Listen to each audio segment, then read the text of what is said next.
Please rise if you wish for the invocation and the pledge. Dear God, tonight we ask for protection for our troops around the world as they face new dangers amid conflicts and naval actions. We are grateful for those who have chosen to risk their safety on our behalf. Help our military leadership to make sound decisions during this time. We ask, too, that you guide our state legislators. This year's legislative season is moving towards its close.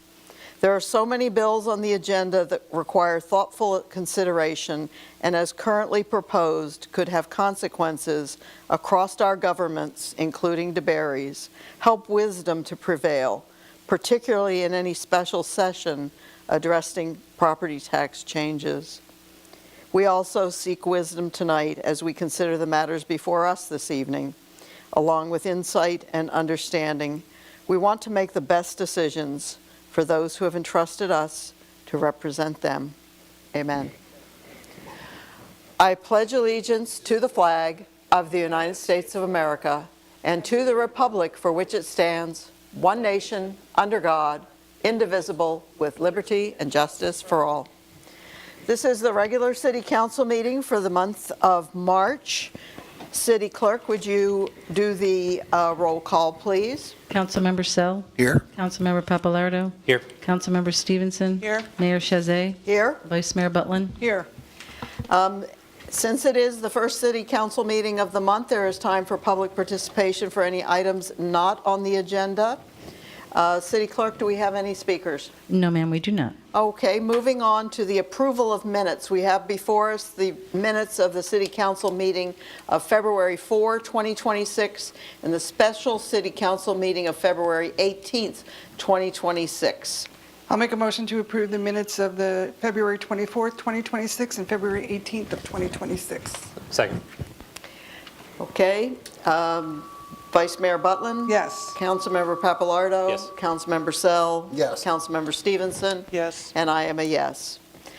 Are there any additions, deletions, or amendments to the agenda? Hearing none, we will move on to a presentation, and this is one I look forward to each year. It's a presentation by our auditors about our annual comprehensive financial report for the fiscal year that ended September 30, 2025. Welcome.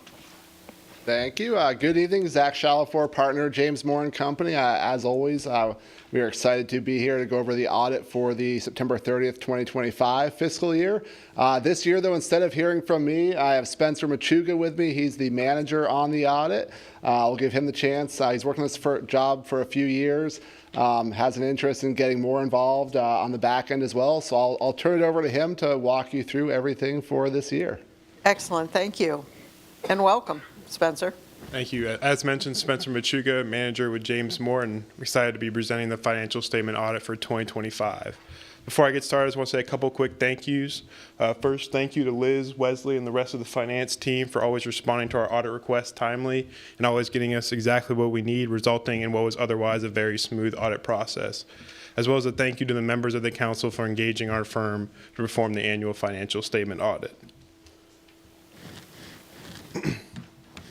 So the first slide, I just want to touch on a couple noteworthy items within the financial report, with the most notable one being that last year, 2024, was the third consecutive year that the city was awarded the Certificate of Achievement in Excellence of Financial Reporting by the GFOA, and a couple other items there, such as the transmittal letter as well as the stats section.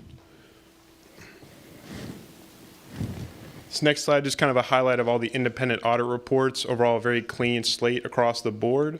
The first one in the audit report, which can be found on the first couple of pages of the financial statements, we are issuing an unmodified opinion, which is essentially saying we believe the financial statements presented to you to be presented fairly in all material respects, and it is the best opinion we can issue on a set of financial statements. The next report, the single audit report, which can be found pages 89, 91. We did have two single audits this year. This is related to the grant funding. We had a federal single audit related to FEMA funds for the hurricanes, as well as a state single audit related to the fire station monies. No issues of noncompliance noted between those two single audits. Next few pages, you can find the report on internal control and compliance report. No matters to report there. Always like to communicate, while this isn't an internal control audit, we do consider internal controls, specifically those key functions over key transaction cycles such as payroll, AP, and P cards. The Auditor General report, which can be found on pages 94 through 96. The city was reporting a favorable financial condition for fiscal year 2025. There was no modifications on that report. And then lastly, at the very end of the report, the independent accountant's examination report is in compliance with all investment statutes. The next slide here, we just kind of have a 4-year history snapshot of the general fund balance. As you can see, it's been kind of a steady, flat increase kind of year over year. This next slide, diving a little bit more into the general fund activity. Total expenditures and transfers out in 2025 are about $20 million. And that percentage of kind of the unassigned fund balance compared to that expenditures was about 77%, or 284 days, which is very healthy. And there at the bottom, we have the GFOA minimum recommendation, which is about 2 months or 60 days. This next slide here, we have a breakdown of the general fund revenues, with the most notable being the property taxes, which made up about 35% of total general fund revenues for 2025. This next slide, a similar breakdown by expenditures within the general fund. The most noteworthy being about public safety expenditures made up about 45% of total expenditures within that general fund for 2025. Just some other quick highlights. Again, want to emphasize that financial condition was favorable for 2025 for the city, as well as touch on some of those other governmental funds, with the majors being solid waste and stormwater, as well as the various non-major funds. Between those funds was a total fund balance of about $9.1 million, and that there were no deficits within those individual fund balances. That covers everything we wanted to touch on during the presentation. We'll open it up for any questions or comments. Thank you. City Clerk, is there any public participation? No, ma'am, there is not. Councilmember Sell, any questions or comments? I just want to thank those involved with the whole entire process.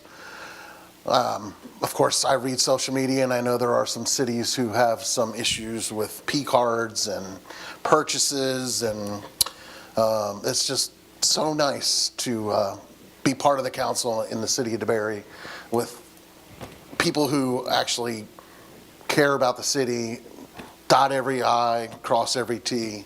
It's awesome. Thank you, guys. Thank you. Councilmember Pappalardo. Basically the same. I know that the work that goes into an audit is meticulous, not just on the side of the auditors, but also the finance department. So thank you for working so hard. This is such a clean presentation and effort put into it that's very, very easy to follow, and we actually can affirmatively say that things are being run very smoothly and effectively and are being represented fairly. And that's the whole point of audit, of course. So, and I noticed favorable financial condition, we usually get like a no comment, inconclusive. So that's a wonderful improvement for the year. Yes. Thank you. Councilmember Stevenson.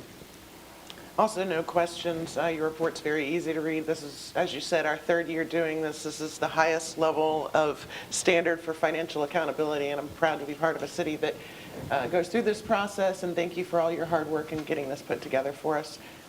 Hopefully the residents can read it as well. Vice Mayor Butlin. Thank you. I was hoping that Jim would have a PowerPoint or something to go back this up, but a little disappointed, Jim, again, you know. No, I agree with everyone. I echo what everyone says. I've talked to these guys at all the functions that we see them at, and we're doing great. Thank you to the staff again. Can't say enough how great it is to have them accolade everything that goes on in the city and how cooperative and clean the materials that go to them are. And I appreciate that, and thank you. That's it for me. Thank you. Thank you, Yes. thank you.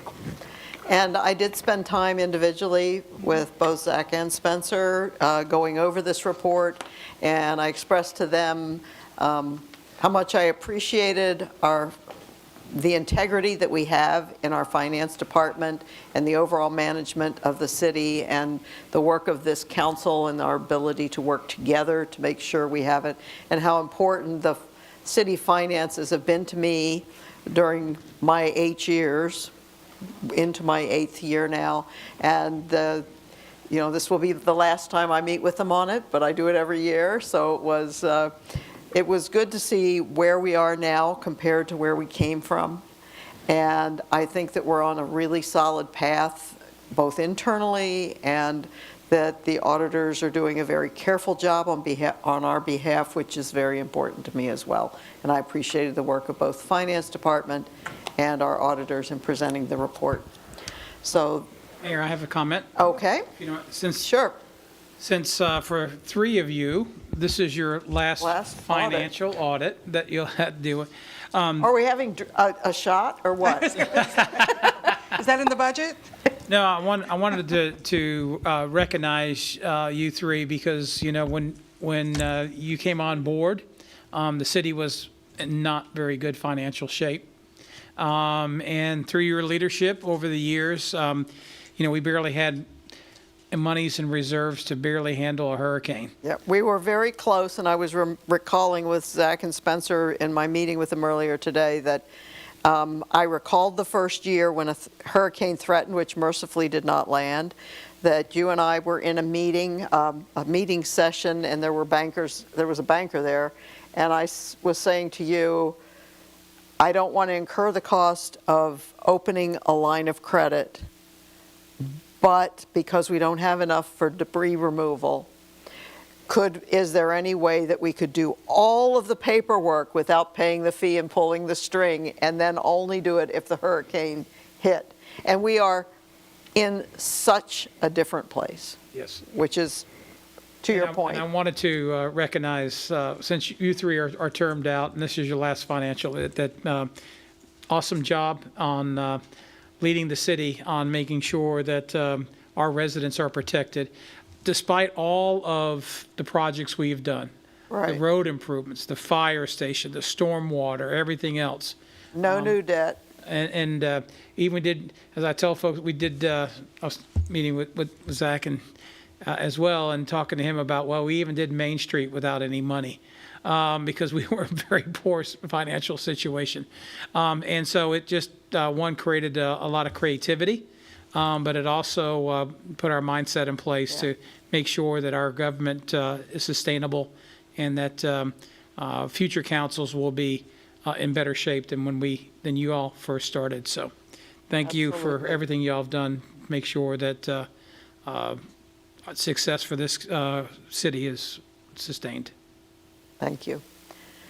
Thank you very much. The next item on our agenda is new business. Growth Management is requesting the City Council review and discuss, I know you can't wait, a portion of Volume 2 of the City of DeBerry's 2045 Comprehensive Plan. Well, absolutely, Mayor. Thank you. Stephen Bapp, Growth Management Director, for those who do not know me. Today, I will be giving really the balance of our evaluation and appraisal report. The reason we're having this special session is that there were some things outside of our sphere of influence that have made us change a few things in the future land use, economic development, transportation, and capital improvements since our last we went over those chapters. Let me hit the future land use element first. As you know, the future land use element determines the future general distribution, location, extent, and various land uses in the city. It is an element that is required by state law, specifically Florida Statute 163. The intent of these changes is to bring certain developments we have in the city, which are a lot of several older developments and that are already existing, into compliance with the state law and make them consistent more with our comprehensive plan. Let me go over them. There's one area, the DeBerry Villas, as you see indicated in the green. I think all the members on the council are familiar with the DeBerry Villas. Its existing density does not match its established density in the land development in the comprehensive plan. Thus, we are creating a classification to cover that sector of land within the city. We will call it the residential high medium density, and it would only apply to this specific area. So the DeBerry Villas apartments would go from a residential low-medium density to a new classification called the residential medium density classification. There would be no other policy changes with that, but only be a density change within that land use to match what's existing. So you go from a 10 units per acre for that specific parcel of property. Also looking, we have the Riverside condos indicated in the, I guess, khaki color in the center of the screen. That is at the intersection of I-4 and Dirksen. It is a very much older condominium complex that has 20 dwelling units per acre. However, it is classified as a low to medium density, which would not cover this land use. So to make it consistent, we have created for that sector of the city a 20 dwelling units per acre classification called residential high density. It's still far below the largest density we have in the city, which is 32 in the core of the TOD. So it does not create a new cap within the city, but only cleans up that one parcel of land. Also, state law is requiring us to have split our public land uses up into recreational and educational. So we've created a public/educational classification, breaking down an existing public institution classification we have. So our public institutional class will be split into two categories, education and recreation. So in the education classification, the DeBerry Elementary School and the Volusia Online Learning Center will have a new land use classification.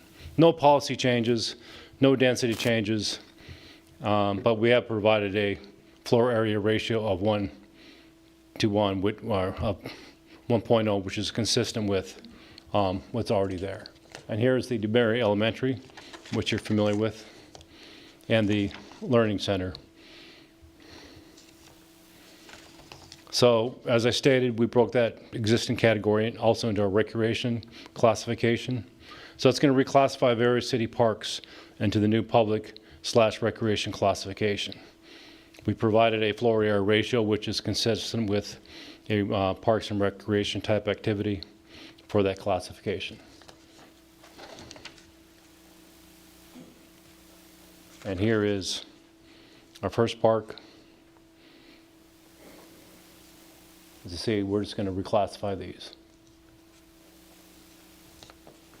And our final classification for this park along South 1792.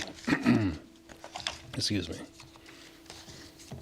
Oh, excuse me, also Memorial Park and Robert Sullivan. I was a little behind, sorry. And, of course, the splash pad. We've also have a public institution classification, which is required to have, and the DeBerry Fire Station will fall under this, changing it from agricultural open space to public institutional, as the agricultural open space classifications do not support the vital activity of a fire station. So now we're going to bring this consistent, and there is the overlay and how it will look.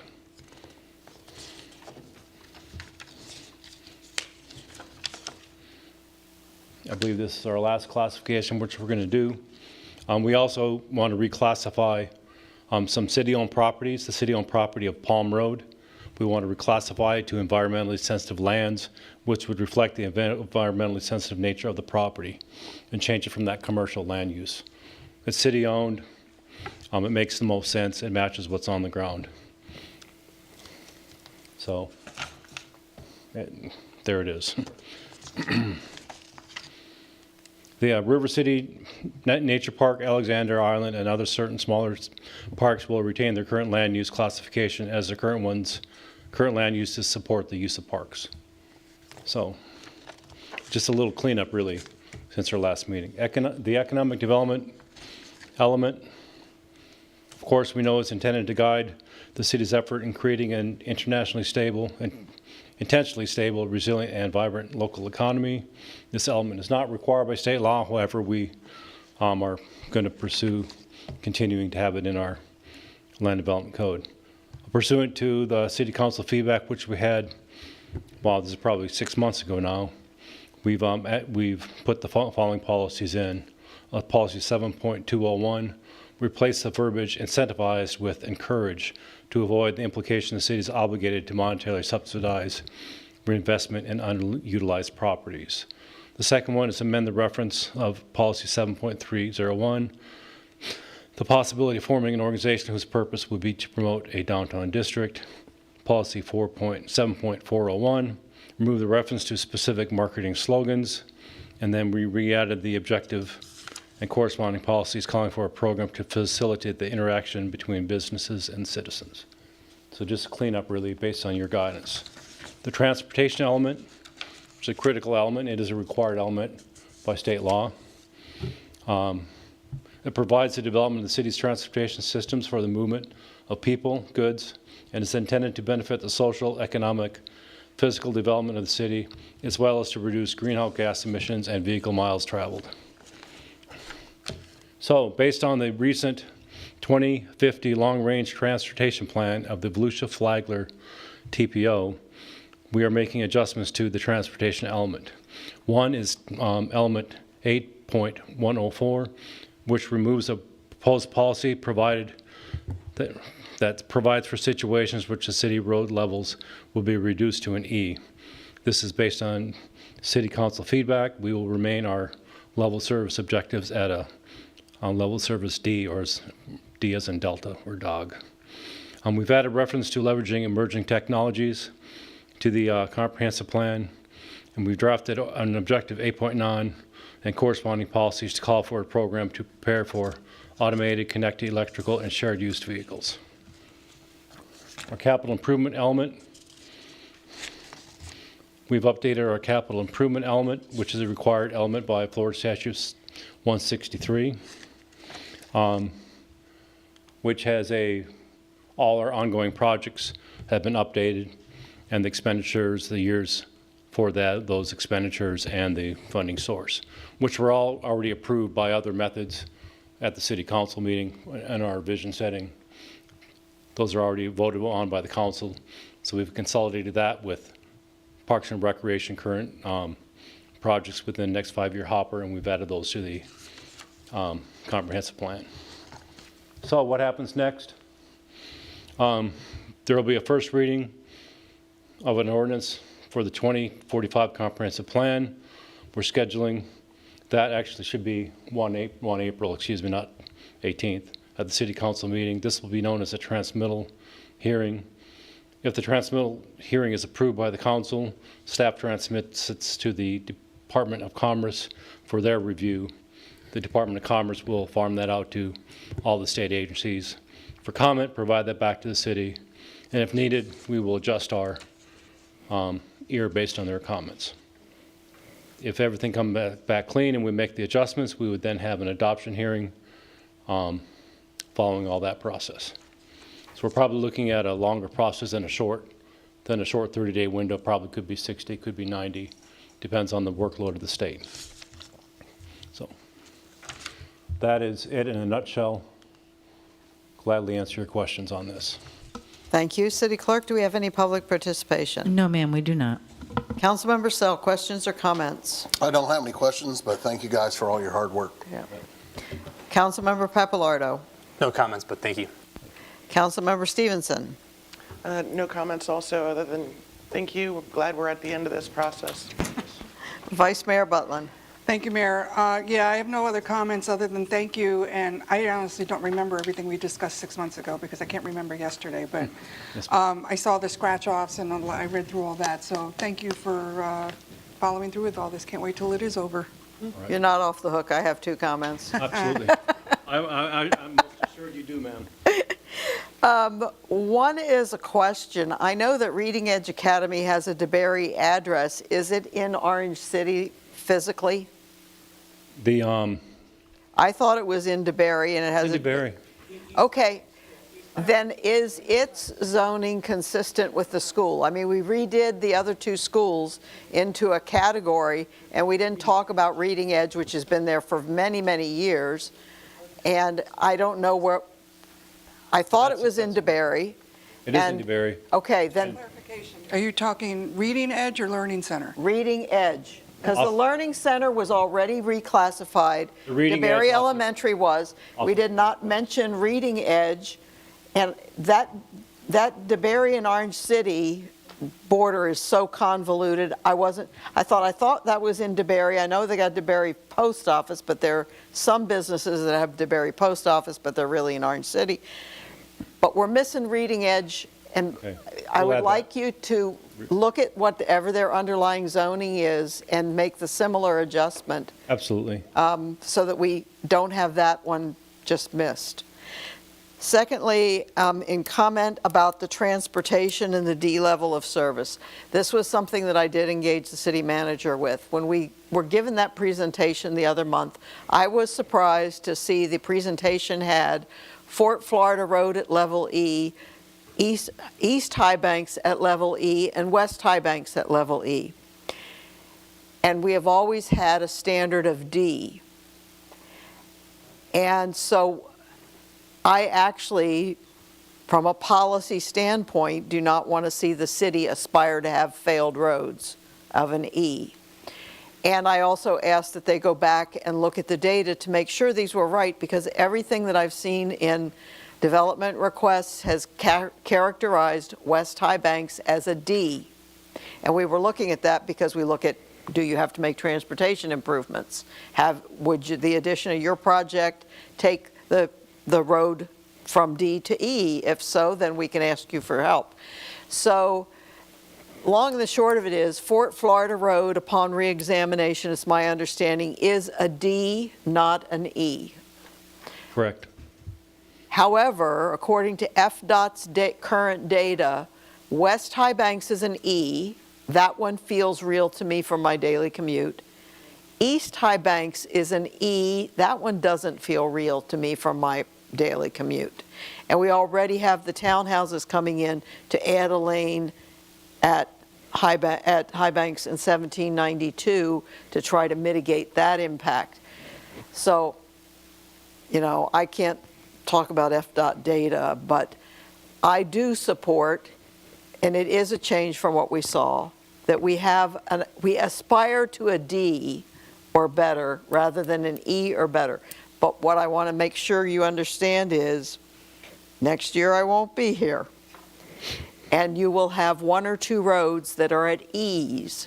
And if this is implemented, to me, that means that you have an obligation to have staff put some work in to see what are our options, what would they cost, what would the timeline be, what is possible to do to make this road comply with our goal of D. So that's the end of my comment. Correct. And to answer those questions, yes, there was some misconstruing of the data earlier, Yeah. and we now have a different transportation planner within a certain organization. That person's no longer there. Fort Florida Road does operate as a D, Delta. That's my, You are correct on East High Banks. it According to feels like FDOT, a D. exactly. According to FDOT data, it does operate East High Bank or West High Banks as an E. It shows that spilling over to East High Banks as well. However, I need to work with It our doesn't consultant. feel like it. It does It not feel. feels like a D. That's primarily the intersection which is causing that. But I will say that I would agree that West High Banks from 1792 to Swamp House feels like an E. And so that means that that stretch of the road, because this comprehensive plan must mean something, with a service level of D as what we want as a minimum in our city, means that there will need to be some work over time. There's nothing that says you have to have an instant cure by having a comprehensive plan. But if it means something, which it should under the law, then you need to, over time, recognize that you have a failing road and see what can be done. Anyway, off my soapbox. And we are Thank looking you. at those aspects. Things like left-hand key lanes are key to mitigating a lot of that unsafeness and impactness of the traffic. With the East High Banks Townhome, not to go into specifics, but we are working with the developer to have an Right. off-site agreement for off-site improvements to that intersection. Right. Which is separate than the development on the property itself. Okay, So that is a key mitigation task. Another big thing the city also did was, which very few cities have, is the mobility plan. Right, now The it's not mobility there. plan was key and essential to keeping Yeah, Fort Florida operating as a D. Yeah. I'd say it's also key and essential to when Dean came in and made some improvements on East Fort Florida Road, which prepared us for success with the Main Street coming in. right. So that's really going to stop that bottleneck from occurring when that development gets fully launched. So we are looking at it. I would Yep. still recommend that we keep it as a D, not go to an E. Yeah, That would be futile. That would be just chasing the dog. It would right. be- That would be my, know. my guidance as well, but if any council member wants to say that they feel they want to have a more fulsome discussion on D versus E, we could do it at a later date. All right, thank you so much. You bet. So we are moving on to growth management is requesting the city council review, discuss, and provide guidance for the proposed land bank program.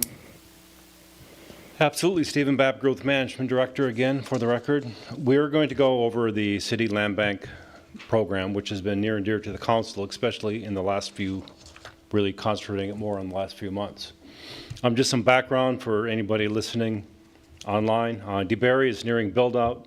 It is much more pressing that the city manage the remaining undeveloped or underdeveloped properties. There's been a lot of strong property rights. There are strong property rights in Florida, which kind of prevent the city from too much overreach, but also we have things happening at the state legislature which can impact our ability to act. And that kind of drove a lot of the momentum behind this project. Also, the city, in the last 3 years, has purchased various properties. I just called out 3 of the major properties. In these major property purchases, we purchased about 229 acres for $4.7 million. So we've kind of been doing a program, but this is just an example of what the city has undertaken. So what we're going to do a referendum which will go to the voters on November 2026 with the election which will be held. But to get there, we need to produce an ordinance which can be posted to the ballot. Now I'm going to go over the referendum ordinance, which will be 2 reading ordinance. I'm going to go over the highlights of that on the slides, but these points are also in your staff packet. The general referendum highlights, the program name as agreed to will be the DeBerry Land Bank. We're going to have a scalable millage rate from 0.2 to 0.5 mils, and the council will establish this rate annually. For evaluation purposes, the program would be evaluated every 4 years for City Council's legislative extension or sunset of revenues. The program may continue without ad valorem funding after that action. Also, the program would have a provision to convert millage rate and calculation non-ad valorem rate assessment fee range and calculation if and when property taxes partially or wholly revised, eliminated, or phased out by the state legislature.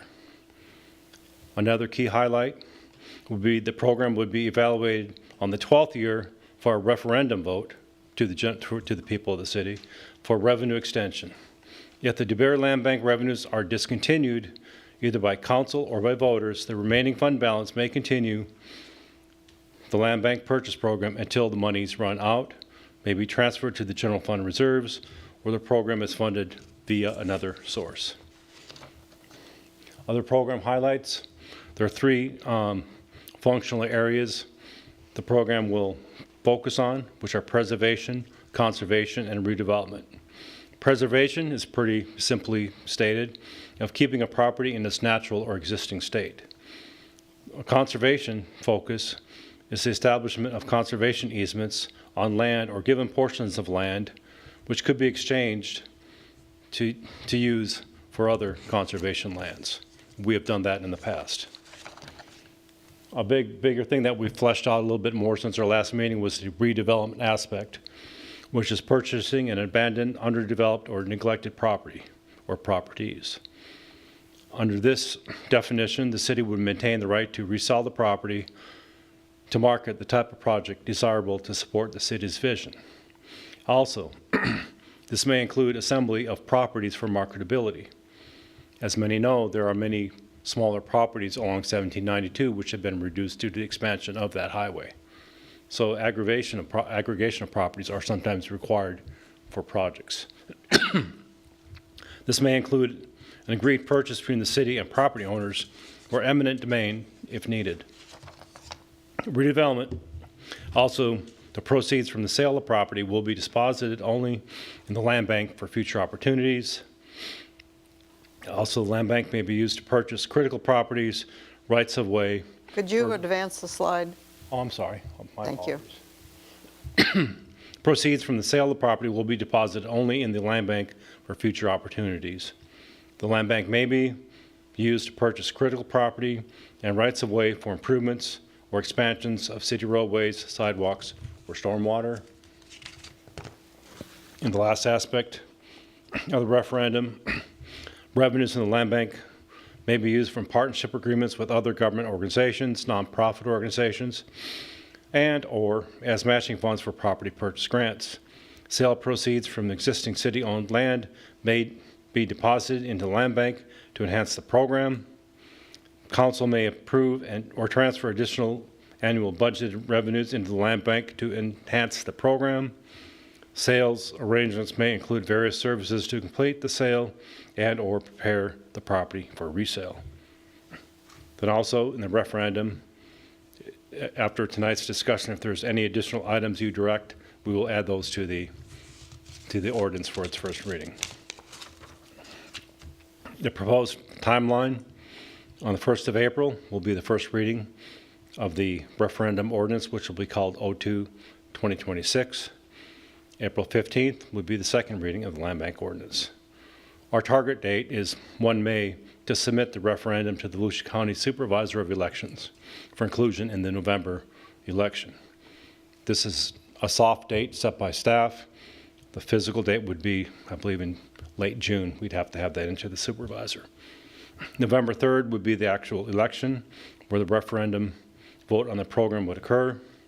And then beginning in January, the program would be formally operating.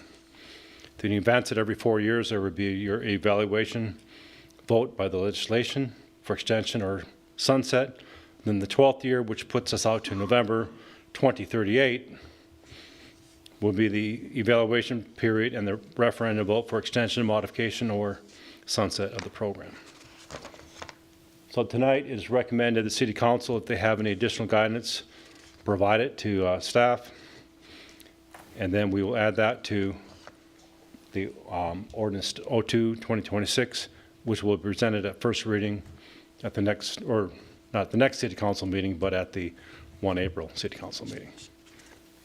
Thank you. That's all I have. Thank you. City Clerk, do we have any public participation? No, ma'am, we do not. Councilmember Sell, questions or comments? I love that we would be able to go back or go to the 4-year period, 2031, and take a look at it again. Does anyone have the numbers for what a 0.2 would be right now today? What would that generate for funds? I don't offhand, right at this particular point in time. I'm going to say a little north of $500,000. And the reason I'm going to say that is 0.2 is what Echo and Forever are. And I remember arguing, and it was a year or two back, so our base may be bigger, but I remember arguing that Forever at the time was, and Echo were getting $500,000 a year from DeBerry, and it looked like we would never get an application, successful application to utilize Forever funds, and we would have by then had $500,000 a year going into each program. So I'm going to say 0.2 is something north of, but probably not by a large margin, 500,000. To 0.5 would be like 1.2 million. Something like that, yeah. And if we invested in a piece of property, sold it, that money goes right back into the fund, which could possibly mean the next year maybe you don't need 0.3, you only need 0.2. The only thing is, I would stress that I don't think that we have as a core government responsibility on this elected council to act as a speculator. So in using taxpayer funds to speculate. So I wouldn't emphasize that these purchases for redevelopment will be done because we think we can make more money. That's not the motivation. It's to advance the city's view of what makes this a wonderful place to live. And so if there is one sometime where we end up with a margin, because that's how it unfolds, but that cannot be our motivator, because I don't think our charter establishes a platform for us to speculate on real estate using the taxpayers' money. That's my personal opinion. I kind of think we've done sort of kind of that in the past. Well, not to try to make a profit. We've always been addressing an issue. We've said, here is how we can take something, like we had the community center property, bought for a purpose. The voters said no. So then okay, we have this asset. How can we make it work to advance the city's vision of what this city should be like? And in doing so, we are going to, at the end of a very lengthy, many-year process, probably end up with more money than we put into it. By the time we get there, it may not be a huge amount more than we put into it. But the whole goal the whole time was not, could we flip it for a bunch of money? It was that we would be advancing the city's goals. And that's what I see this land bank in the redevelopment element doing. I know taxpayers kind of like consistency. So like if one year we voted on it, went from 0.2 to 0.5, that kind of worries me. That would mean that there's something we're eyeing that is a large purchase, I'm sure. And that would be publicly disclosed. Yeah, and Yeah. that's part of strategic planning. And then the public would be here saying, you know what? We don't want to own that land. And any smart council would listen to their bosses. And again, that's part of strategic planning, that if, for example, if you're going to partner with ECHO, or if you're going to partner with Volusia Forever, and that purchase is coming up, purchases just don't happen. You sign a contract, but then the closing might not occur to 6 months later or 9 months later, particularly if you're partnering with the county or the state. Then you can plan for that particular monies to be able to partner with whatever grant monies that you're receiving to purchase. So again, it's a council decision based upon, and there should be strategic planning in this particular program. It should not be haphazard. So, Speaking of Volusia Forever, this kind of adds to the redundancy that we're, as taxpayers, we're already paying into Volusia Forever, even though we never benefit much from Volusia Forever over here in DeBary. So if this would really work out really well if they drop Volusia Forever, but they're just talking about well, that. Volusia Forever is very competitive, and just because you apply doesn't necessarily you mean to get it. But and the reason why that language is in this particular here is, what if it did occur? What if Volusia Forever and you got a piece of property that's primarily wetlands and everything else, and you can partner with Volusia Forever or ECHO, and rather than spending $1 million for the property, we both spend $500,000 on purchasing the property and save the city $500,000. So. Would we still be allowed to take donations? Well, we No. don't generally take donations. So somebody was to pass and say, I want you to have this property for the land bank. Well, certainly, That's a yeah. no. Well, certainly the city can take donations on property, particularly if it's a wetland, and rather than it being sold privately, they want to turn it over to the city for preservation. Some of those things can have and occurred in other cities, not necessarily here, because we're pretty much all built out. But you can see that some areas that are wetlands that are owned by private individuals, rather than trying to sell it to a developer or anything else, is donated to the city for preservation. That's all I got. Councilmember Papalardo?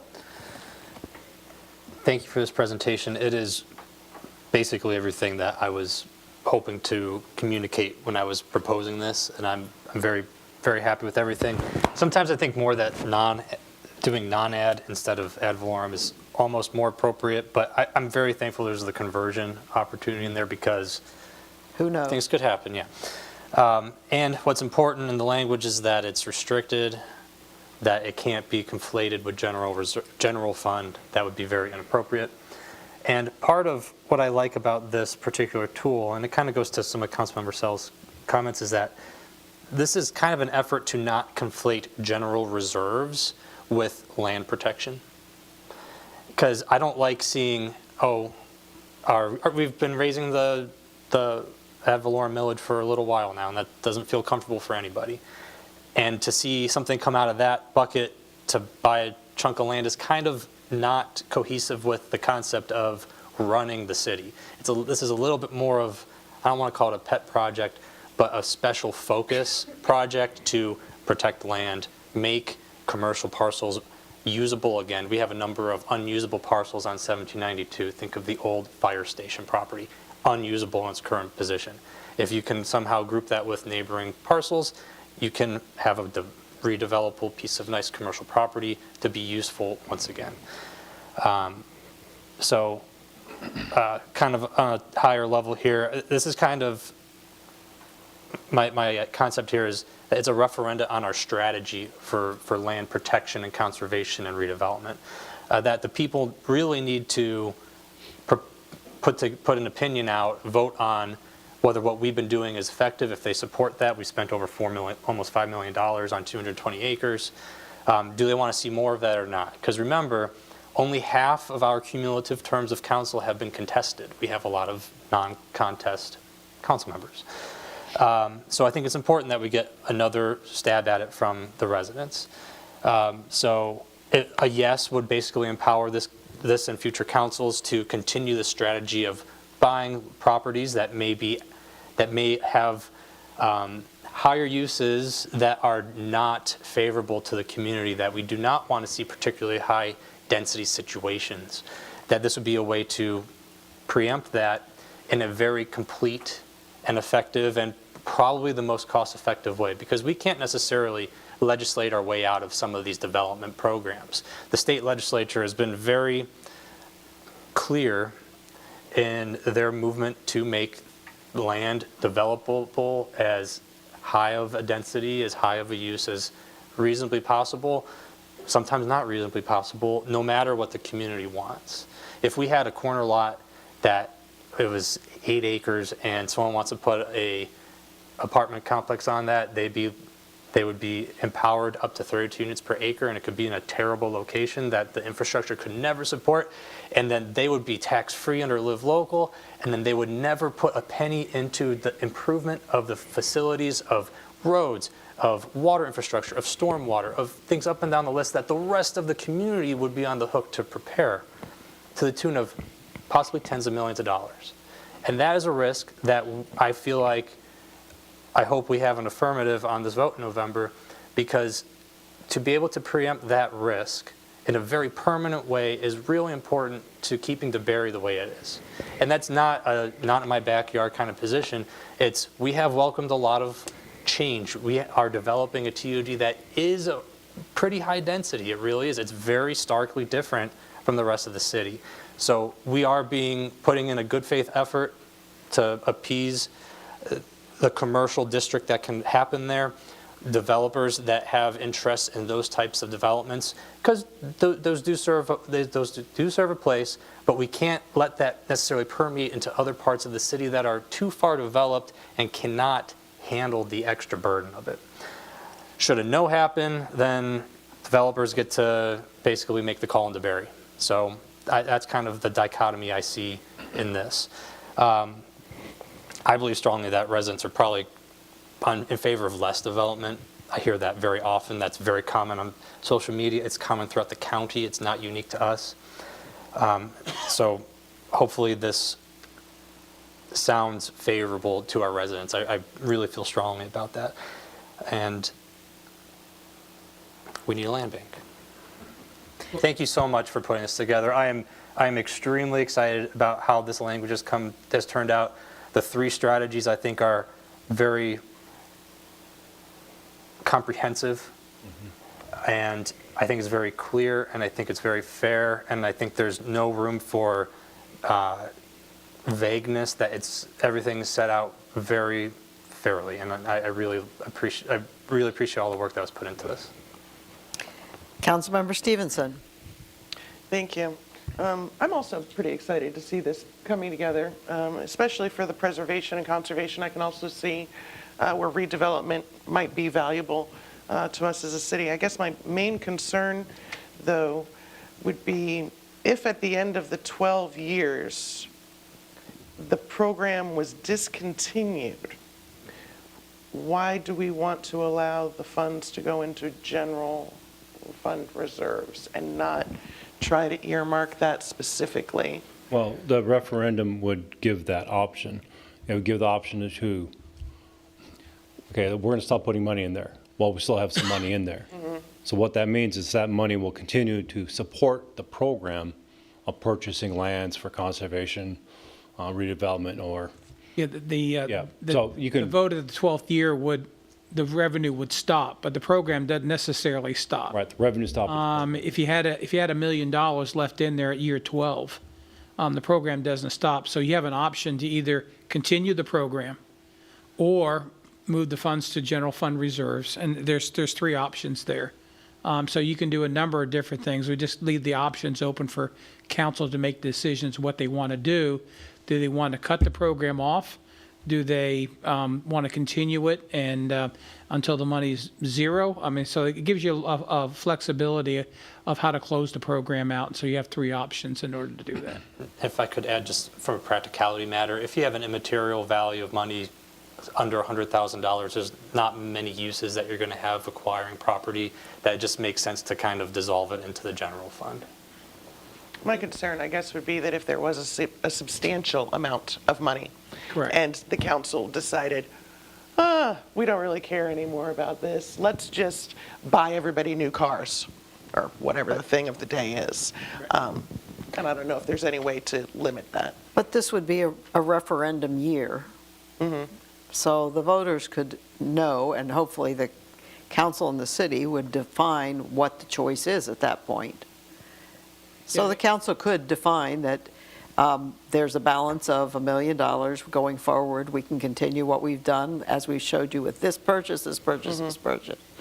And then, or if there's 100,000 left and the referendum is needed for you to collect more, you could say, given the fact that there's no properties available for sale for 100,000, we will put it in the general fund. But the ordinance that enables it allows either. Okay. All right, thank you for explaining. Vice Mayor Butlin. Thank you, Mayor.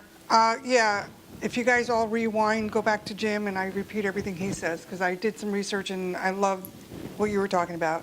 I was hoping a PowerPoint again, Jim, I don't know. But I have given you several PowerPoints I on know. this. That's why I was hoping for another. I know that we have a lot of, I've come across some issues in DeBarry where we've had infill lots that just can't be built on. And, they're wetlands, there's too much wetlands that they can't put a structure on. No matter which way they twist the house, it doesn't fit on their property. So there's going to be a lot more of those, I think, coming up, that whether we preserve them for retention ponds or something like that, I just know that there's more out there. We've had one recently, and it was they just can't put a house on it. It just totally 80% of it is wetlands, and to mitigate that kind of stuff is very expensive. So And it doesn't change the water flow into it Barry. doesn't change anything. So I see where this could be a positive for those type of scenarios. So I'm liking this. I'm liking this a lot, and I think we have a good start, and we're going forward. I think it's great. Thank you. 2 things. Okay.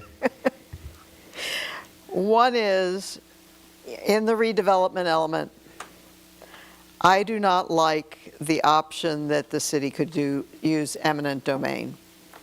We have never in our history used eminent domain. I see this as a voluntary program that we're putting forth because of the values in the community. I really hesitate to see in the ordinance a specific mention that if there were a reluctant owner, we could coerce them using eminent domain. I don't like it, the eminent domain. So if it were up to me, I would strike the eminent domain in the redevelopment. Do you have any specific reason why you couldn't redevelop without use of eminent domain? I can see where you're aggregating 3 parcels and there's one guy that doesn't want to do it. So I still don't like it. I don't like the city doing that to a landholder in our city. I just don't. Okay, so strike eminent domain. I think there's a consensus, but we can ask for a vote if you need that. Secondly, the idea of properties that the city already has, if sold, the funds could go into the land bank. I think there is one current situation that I would not want to see going into the land bank. And that would be the Bank of America building. Because we pulled from reserves to pull this off. Why? Because our residents don't want to look at that eyesore anymore. And it was a way for us to take control of the situation. And I don't want to see that property go into the land bank. Now, the saving grace is, I think it will be sold and cleared prior to the referendum. So I don't think that it is one that, but in a case, I would hope that, and this doesn't need to be a change in the language, I would hope that subsequent councils, when looking at a property the city has, would not take the money and put it into the land bank without looking at the options. In my way of thinking, the BOA project, if there was a similar situation, if the money came from the reserves to pull it off, I want the reserves to be restored.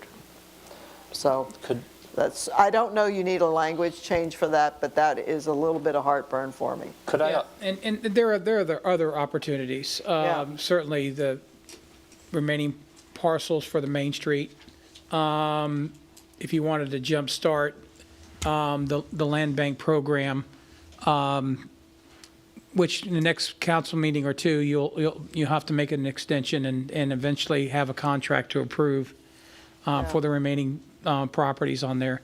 Yeah. So all of it doesn't necessarily have to go back into reserve, but you could jumpstart that, or I don't want it to go into the land bank. If it came from reserves, I want it to go back in reserves. I understand, but again, it's the options to be able to do that if you want to. And of course, there's the Palm Drive property. That was the other thing. If we ever sell FDOT the thing, I want it to cover what we spent. Correct. But again, it still gives you options. There's 4 acres on the Palm Drive property that we purposely didn't put under conservation Because FDOT needs a retention pond. because they need a retention pond. Yeah. So if I could Yeah, offer that, sure. I think this actually offers a protection to some degree. Okay. That should you sell something into redevelopment, that if you bought it in the land bank and you sell it, it shouldn't be assumed into the general reserve. That would be Correct. converting land bank into general Yeah. reserves, which is not the intent. Whereas keeping it land bank purchase to land bank, sale stays in land bank, is protecting it. It lets you roll out I other don't have a projects. problem with Yeah. that. It's the reverse that's in here. It's that Oh, a different properties. currently Okay. owned or properties the city already owned that did not Okay. come out of the land bank I interpreted that can be, differently. the proceeds can go into the land bank.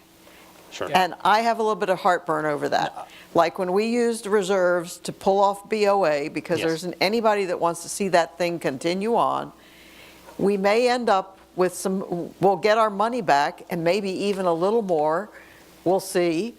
But it came from reserves. I want reserves restored with the proceeds of that. I don't want it to be the seed funding in the land bank. Agreed. Now, that one I say may not be an issue, I just offer it as an opportunity to think about it, because I expect that by the time the referendum would go and the first village would be assessed and all of that, that the BOA project would be well in the rearview mirror. But the Palm Road property with the reserved acres for a future retention bond by FDOT, when we did that, we said, now we may be able to get revenue neutral. We put money out to buy this. We may be revenue neutral depending on how much we get from FDOT. So my way of thinking is it needs to go back where it came from, which was Absolutely. reserves. Agreed. But, yeah, Yeah. okay. So I don't know that you need to polish up language, but it sounds like there is a consensus that it shouldn't necessarily go, the Palm Drive retention pond property, for example, those 4 acres, shouldn't go into the land bank, the proceeds shouldn't go into the land bank, because when we presented it to the residents in this open forum, we said we think we will be able to get our money back over time. And we will serve what the residents wanted, which is they didn't want it to be commercially developed, they didn't want it to be residentially developed, and it was critical because of the mass of wetlands on it. Okay, just those two. Awesome. All right. Thank you. Now we are coming to reports. Nope.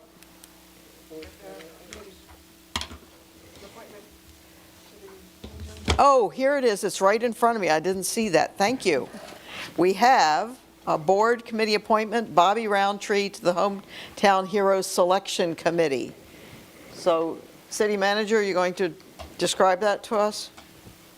Yes, I mean, this committee is used to select our veterans every year, and they serve as our feedback on our veteran programs.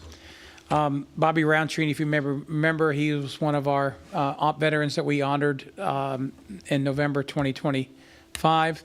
His banner is right up over here. He's been a resident for the city of DeBary for quite some time, more than 11 years. If you recall, he's a fighter pilot, and since I know him, great character, and I think he's really, being a veteran and being a veteran of the Navy, he's will serve as on the historical board quite well, and he represents veterans in the city of DeBary in its entirety. So, great choice. I'm glad that he volunteered to apply because he'd be a great addition to this this board. Okay, so we're going to do a vote on this? Yes. All right, I'll entertain a motion. I'll make a motion to approve, what's his name? Bobby Roundtree, Bobby Roundtree to the Hometown Heroes Hometown Heroes Selection Committee. Committee. Second? Vice Mayor Butland? Yes. Councilmember Sell? Yes. Councilmember Papalardo? Yes. Councilmember Stevenson? Yes. Vice Mayor Butland? Yes. Did you first? And I am a yes. And now we are coming to member reports and communications. Councilmember Sell, do you have anything to report? Nothing to report. Councilmember Papalardo? No reports, but I'd like to thank council and staff very much for helping make this land bank continue forward. I'm so excited about this. Thank you so much. Councilmember Stevenson? Nothing to report, thank you. Vice Mayor Butland? Thank you, Mayor. Real quick, I attended Daybreak in DeBary, which is the Regional Chamber of Commerce.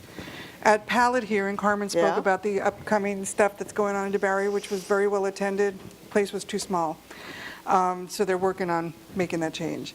I also attended the Q Breakfast, which I was proud to. Shari couldn't be there, and I went in her place as the economic development. And they asked, what's your secret sauce to DeBary? And I said, well, Shari left me a whole paragraph, and I was trying to find the words in there. And, you know, you're building a main street, and I says, well, debt-free. Debt-free, yeah. Debt-free, and they were like, no debt to build Main Street? Nope, no debt. So then I also attended the State of the County, which some of you have already gone, and today I had an advocacy committee meeting with the Florida League of Cities, and this is the last week of sessions and committees, so I'm hoping that things go in our favor. There's a couple things that they're following up on and keeping track of, so I'll be working on that this week. Okay. That's it. Well, I have something I think is pretty exciting. So, I will pass these out. Do you have them on the screen?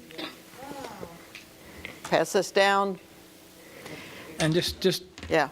let me know when you want me to advance. Okay. I saw the mural project for the 250th anniversary, and I loved the idea. It is a 7-foot by 12-foot mural with 900 fixed tiles and 200 tiles that members of the community may individually paint to be incorporated into the mural, and it costs $5,000. which I am going to cover. This would be a collaboration between Gateway Center for the Arts and the city, but the gist of it would be I will make a donation to Gateway Center for the Arts promptly because there's a 6 to 8 week order period. And then Gateway would hold several events, 2 or 3 events, sort of like a sip and splatter kind of event, where they would oversee and guide residents who would like to be one of the 200 to create a tile. Now, each tile is given specific suggested colors so that when you put them in the other 900, that the design still comes through.